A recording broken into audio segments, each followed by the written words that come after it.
Greetings to one and all. Welcome to the 12th Global Accessibility Awareness Day 2023, another year of spreading accessibility awareness to make this world inclusive. As our next speaker, we have Srinivasu Chakravarthula. Now, Srinivasu is a renowned accessibility professional. He has had a spectacular 18-year career where he has contributed significantly as a speaker and a blogger in India and abroad. Srinivasu's knowledge spans business sectors, consulting positions with the government, and non-profit organizations where he set accessibility standards. Because of Srinivasu's expertise in accessibility testing, training, and consulting, businesses now can build solid accessibility frameworks. His experience is crucial to accessibility initiatives as the director of accessibility at Freshworks. Being named as a trusted tester by the US Department of Homeland Security and a certified professional in web accessibility by the International Association of Accessibility Professionals demonstrates his dedication to quality. We are glad to have such an eminent personality amongst us. Hari Om, Hari Om, Hari Om. My name is Srinivasu. I am the Director of Accessibility at Freshworks. I have been working in the space of digital accessibility for more than 18 years. Accessibility happens to be both my profession and passion because while it gets me all the perks, it also gives me a lot of personal satisfaction.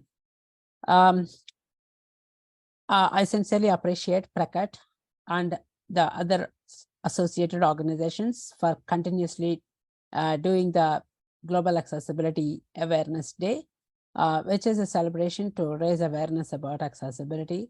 So in short, it is called GAD, G-A-A-D. It is all started around 2011 and 12 when Joy Devan, a freelance developer, actually wrote a blog post about how inconvenient it is for people across the world attend conferences that happens in different parts of the world. And could there be a possibility that we can create a platform where people can actually raise awareness about accessibility, even in a smaller scale or wherever they are, and actually makes it more impactful. And that idea is actually backed up by a gentleman called Jennison, who currently heads the accessibility engineering at LinkedIn. So the idea of both of them has actually come a long way in last 11 years. And each year, a variety of events happen across the world, both virtually and in person. In fact, there are several events are planned for this year as well. More information about Global Accessibility Awareness Day can be obtained from accessibility.day.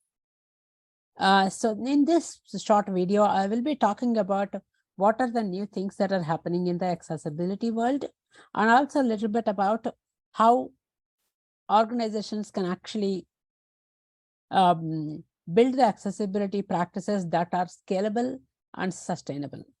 So first, let's talk about what is happening in the accessibility industry and what is actually new. So one of the buzzwords today that is happening is about the generative AI and a lot of things around the artificial intelligence. And at the same time, there are also a lot of things are happening to see how this things that actually get generated through artificial intelligence or the generative AI or the language models, will they really be accessible to people with disabilities? And in fact, I would say that a lot of things that actually comes out of with language models or generative AI are far more going to be accessible because generally the technologies will tend to build things as per the standards, while they actually build the things in faster manner, but they also tend to build keeping the standards in mind. So I think there is a lot of scope and it's going to be a gift for all of us in the accessibility industry that generative AI and language models will actually play a crucial role in making the products and services more accessible to all users.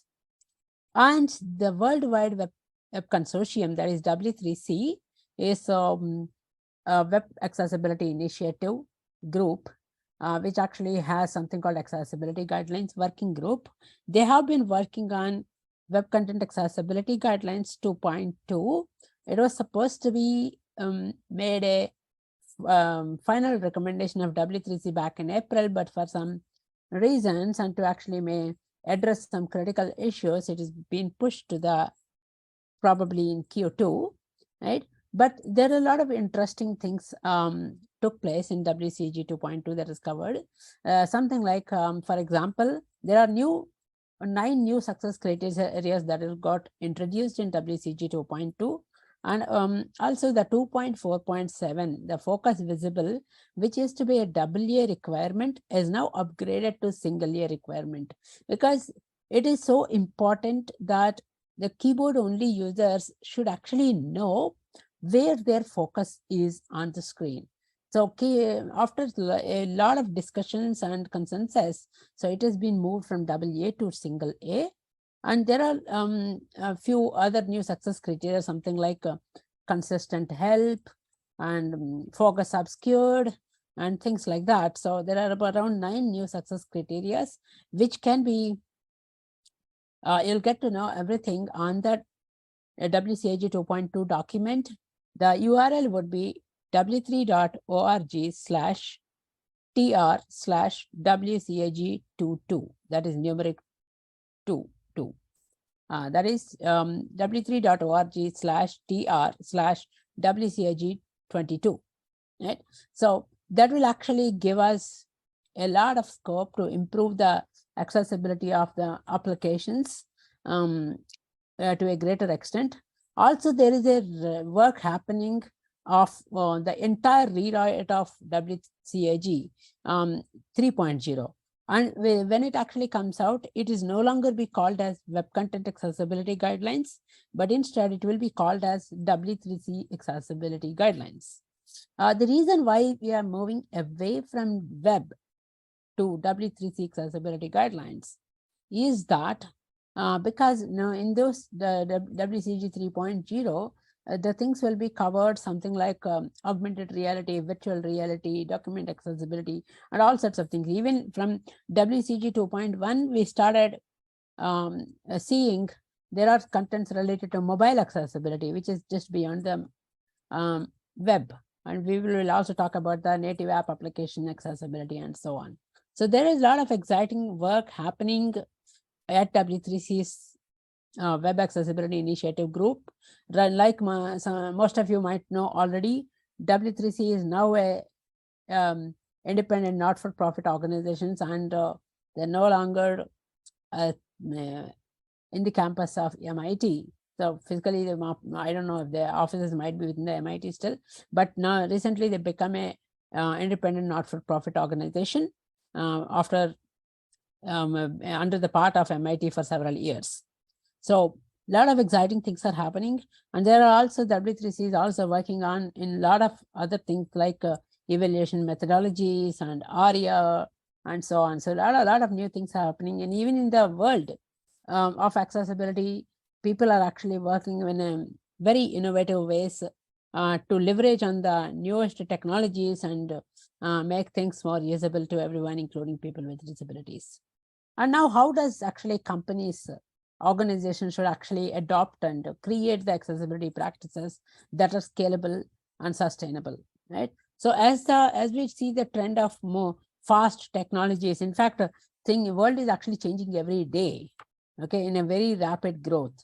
So while we actually address look for semantics and all of that, we should also make sure that we'll be able to set up this accessibility practice in an agile manner, and we actually should be able to adopt the practices that are actually makes our work faster. Something like introducing the accessibility linters for developers, so that what happens is as people start coding it, they will be these linters will actually flag if there are any accessibility issues. So, and also we should actually make accessibility as a practice for the entire product development life cycle. So it should be considered right from the product concept stage, planning stage, design, development, and it is more important that accessibility is included as part of QA, right? So we call it as an accessibility QA, right? So that what happens is, since QA organizations are generally the one who actually know end to end of the product, right? So it actually values so much when we actually include accessibility as part of the QA. And accessibility program can be a centralized practice where they can mentor the developers and designers and QA in learning about, in upgrading their knowledge about accessibility, and also to let people know about what are the new things happening in the accessibility industry, and help the team members to identify techniques, and all these kind of things can be done by the central team. And they can actually even work with the leadership to create strategies for accessibility, and they can create policies for accessibility policies for the company, and so on. So all of these things will actually help companies scale accessibility without feeling it like a burden to the organization, right? And it will be become more sustainable versus trying to have a single accessibility program or team who will then tend to work with all the teams across and trying to help them out. So if it is actually made it as an integral program within the company, it actually adds a lot of value and work for everybody. I wish all of you a happy Global Accessibility Awareness Day, and I'm sure all of you would be celebrating in some way or the other. Once again, thank you, team, for both hosting the Global Accessibility Awareness Day and having me. Thank you so much.